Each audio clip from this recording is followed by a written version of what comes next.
Hello friends, welcome to another reel from Bharat Raghu. Today we are at the Gandikota. This is the Grand Canyon of India. It's called as the Grand Canyon. Similar to the Grand Canyon in America. This is the Grand Canyon of India. So if you can look behind, that's the Pennar River, and then this is the canyon. So basically, this is the. You can see the shape. You can see a lot of tourists around here. This is morning in Gandikota, and you can see how the terrain looks like.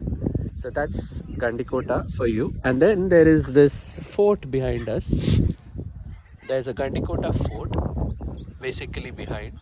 And this Gandikota fort actually has an interesting history. It was built by the Kakatiyas, and then later on it's a huge fort which has a temple inside, and it also has a mosque inside. So later the Golconda Sultanate has expanded it and more beautified it. So this is under the Archaeological Survey of India. So this is the Gandikota fort, and yes, this is the camping site where we are, and then this is the Gandikota Gorge, as you can call the gorge and the canyon. Okay, so we would be talking today from here. We'll be looking at, as we are near this historic Gandikota fort, as you can even see, it stretches from here. That's the fort view for you behind us.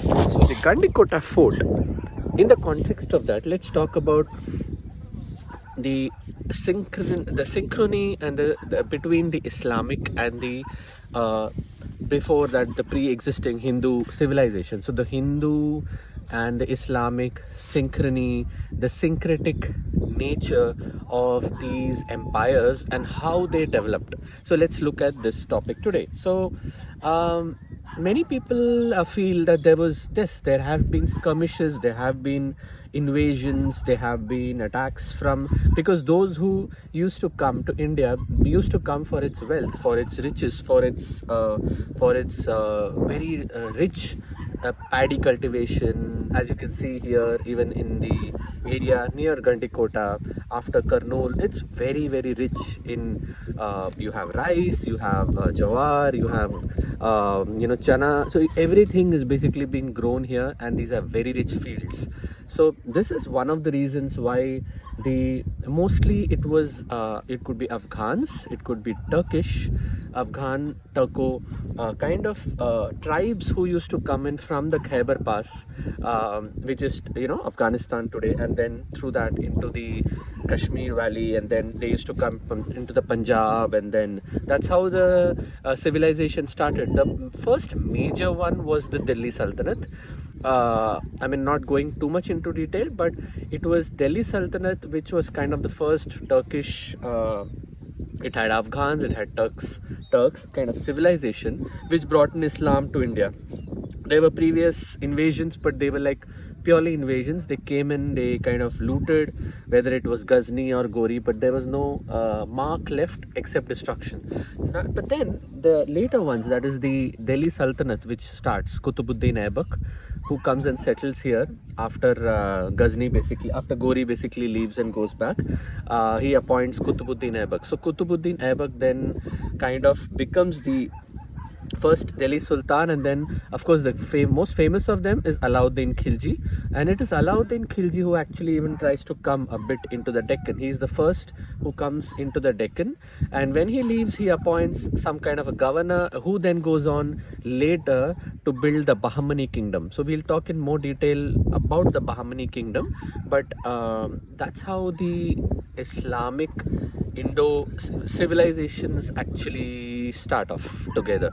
Now, what was the impact? So of course there's a lot of debate in history nowadays. Was the clash too bad, or was it like the natives were kind of being treated very badly or slaughtered? So it's purely based on the king. So we need to understand one thing, that these were empires, these were kings. The general norm of all the rulers who were coming in, especially if we talk about the Islamic rulers, they were going with the moral code of whatever they used to practice Islam as, the Sharia as per their understanding. So some of them were very liberal, some of them were probably more a bit they wanted to kind of emphasize on certain aspects, but none of the rulers, even including Alauddin Khilji, the only thing he probably tried to enforce was a bit of ban on the alcohol, that too in the Delhi and in around areas when he was there. But none of them were very much in this with this single point motto that we need to come here and convert everyone. No, it wasn't like that. There were lots of Hindus in the administration, which improves even further when the Mughals come in. Especially as we know, in Akbar's court we had a range of very high-ranking Hindu officers, and Birbal, Todarmal, and they were it was a kind of a Rajput and a Mughal alliance. Kind of the Mughal Empire was nothing more than a Rajput and a Mughal alliance, because there were lots of high-ranking Rajputs in the Mughal courts. It wasn't a barbarism. It wasn't as barbaric as you call. Even this Gandikota fort, it has a beautiful temple and it has a mosque, and it is a fort guarding both. So the sultans of mostly the Turkish sultans who have ruled in India, whether it's Turks or the Mongols. So the Mughals were later the Mongols. So they understood that there is a very rich culture over here. They were, even Babur, when he comes in his Baburnama, he's amazed at, he's not saying that there are all infidels over here. He doesn't say that. He's amazed at the color and the richness what's there in India, and they're all like amazed at this. Of course they have their own way of life, so they have their own way, but they bring in their own culture, they bring in their poetry, they bring in Persian, becomes the court language. But even the high-ranking Hindu officers learn Persian is like the court language.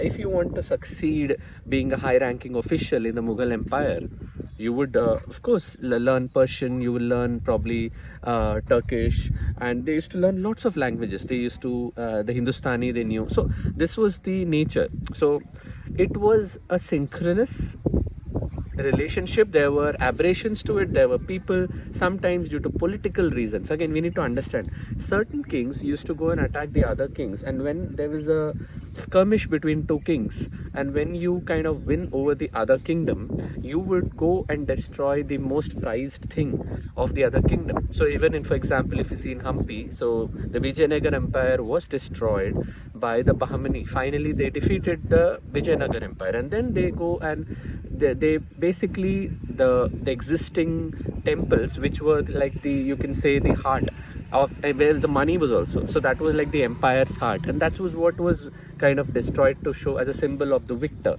It's there could be it's not necessary that, so even Hindu kings used to destroy the other when they go and defeat a rival Hindu king, whether it's in the south of India. There have been numerous such examples. So it is a symbol of victory. We cannot judge these kings from a modern democratic secular value perspective, but yes, there has been a synchronous relationship, there have been skirmishes, but by and large, by the time the Mughal Empire had gone strong, and even when it became weak, even the Marathas, for example, preferred to have a puppet Mughal emperor at Delhi rather than the Marathas being at Delhi. Why? Because that would then cause a lot of other rivals who will not accept their leadership. Probably many of them still accepted the Mughals as the kind of whole and soul, or rather the puppet. Even if it was a puppet ruler, they would prefer that. And that's why 1857, when we come to, it is Rani Lakshmi Bai and it is Tantia Tope, most of the Maratha chieftains, a few leftover other princes, Nawabs, they all come together and they want Bahadur Shah Zafar, the old Mughal patriarch who's like basically in his deathbed, as the kind of puppet ruler to challenge, because then they want to show it's the final battle where we want to re-establish the Mughal Empire versus the British. So they preferred the Mughals to the British, and this is very important for anyone to understand who today just try to look at one way of history and try to color it with one particular color. Hope you like this beautiful reel from the beautiful Gandikota, and thanks for watching. Bharat Raghu signing off.